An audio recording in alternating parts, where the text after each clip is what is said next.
देखिए, मैं कहना चाहता हूँ कि आजकल ऐसा दौर आ गया है, ऐसा फैशन आ गया है कि बहुत सारे इंडियन लोग भी क्या बोलते हैं, इंग्लिश बोल रहे हैं। अपने मातृभाषा छोड़कर इंग्लिश बोल रहे हैं। और कोई कोई ऐसे भी हैं कि सिर्फ इंग्लिश ही बोलते हैं, सिर्फ उनको इंग्लिश ही आता है, उसका हिंदी नहीं आता है। लेकिन हम कहना चाहते हैं आपको इंग्लिश आ रहा है अगर, तो इंग्लिश के साथ साथ उसका हिंदी भी आना चाहिए आपको, और हिंदी का इंग्लिश भी आना चाहिए। अंग्रेज क्या इंग्लिश बोलते हैं? क्या अनपढ़ गवार नहीं रहते हैं? अंग्रेज रहते हैं, वो भी ठेपा देते हैं। वो इंग्लिश बोलते हैं पर वो भी अनपढ़ रहते हैं, वो भी ठेपा देते हैं। सब लोग सिग्नेचर नहीं करता है जैसे हम लोग हैं। क्या अपने भोजपुरी बोलने के लिए क्या कोई पढ़ाई करते हैं? नहीं करते हैं। वो लोग है जो अंग्रेज है, वो इंग्लिश बोलने के लिए वो पढ़ाई नहीं करते हैं। उन लोग का मातृभाषा अंग्रेजी है, इसलिए वो अंग्रेजी बोलते हैं। और हम लोग का मातृभाषा हिंदी है, तब भी हम लोग हिंदी नहीं बोलते, भोजपुरी बोलते हैं। क्या कि बिहार में भोजपुरी चलता है, इसलिए हम लोग भोजपुरी बोलते हैं। लेकिन थोड़ा बहुत इंग्लिश अगर इंडियन जान जाता है ना, तो इतना ना इंग्लिश बोलता है, लगता है कि वो अंग्रेजी है। लेकिन ऐसा नहीं होना चाहिए। अपने देश में अपने रह रहे हो तो अपने मातृभाषा का यूज करो। हम ये नहीं करें कि आप इंग्लिश यूज मत करो, इंग्लिश यूज करो, पर वहाँ यूज करो जहाँ पे सिर्फ इंग्लिश चलता है, वहाँ यूज करो। जो मातृभाषा बोलते हैं ना, उनके सामने आपको मातृभाषा ही बोलना चाहिए, न कि इंग्लिश, दूसरा लैंग्वेज बोलना चाहिए। अरे क्या अंग्रेज हम लोग से तेज थोड़ी ना है, हम लोग से टैलेंट थोड़ी ना है। उस ज़माने में अंग्रेज लोग, मतलब उस ज़माने में हम अंग्रेज लोग हमारे देश को गुलाम बना लिया। जानते हैं क्यों? वो अपने बलबूते पे, अपने पावर पे, अपने हथियारों के बलबूते, अपने पैसों के बलबूते पे। उस टाइम हमारे देश के लोग उतने शिक्षित नहीं थे। तब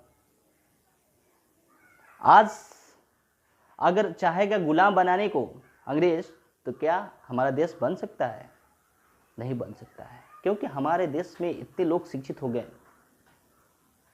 कि वो गुलाम कभी बना नहीं सकता। कोई भी देश नहीं बना सकता हमारे देश को गुलाम। सिर्फ शिक्षा, शिक्षा ऐसा पावर है। तो हम ये नहीं करें कि आप मातृभाषा मतलब छोड़कर अंग्रेजी बोलिए। अरे आप अंग्रेजी बोलिए, बहुत, मातृभाषा को मत छोड़िए, मातृभाषा को कभी मत भूलिए, मातृभाषा ही बोलिए। अंग्रेज हम लोग से तेज नहीं है, उसको सिर्फ इंग्लिश आता है, हिंदी नहीं आता है। हम लोग को हिंदी भी आता है, अंग्रेजी भी आता है, अंग्रेजी का हिंदी भी आता है, और हिंदी का अंग्रेजी भी आता है। तो कौन टैलेंट है? हम लोग टैलेंट है, अंग्रेज नहीं है। अंग्रेज हम लोग के आगे कुछ नहीं है। हम बस यही कहना चाहते हैं, अगर एक अंग्रेज के एक बच्चा से खड़ा करा कर उसके पूछा जाए, उसके मम्मी पापा को आगे खड़ा करा कर पूछा जाए अंग्रेज के बच्चा से, क्या ये तुम्हारी माँ है? तो वो कहेगा बच्चा, व्हाट इज माँ? क्योंकि उसको माँ पता ही नहीं है। सिर्फ उसको मदर पता है, मॉम पता है, डैड पता है, मम्मी पता है, लेकिन माँ नहीं पता है, क्योंकि उसको हिंदी नहीं आता है, सिर्फ उसको इंग्लिश आता है।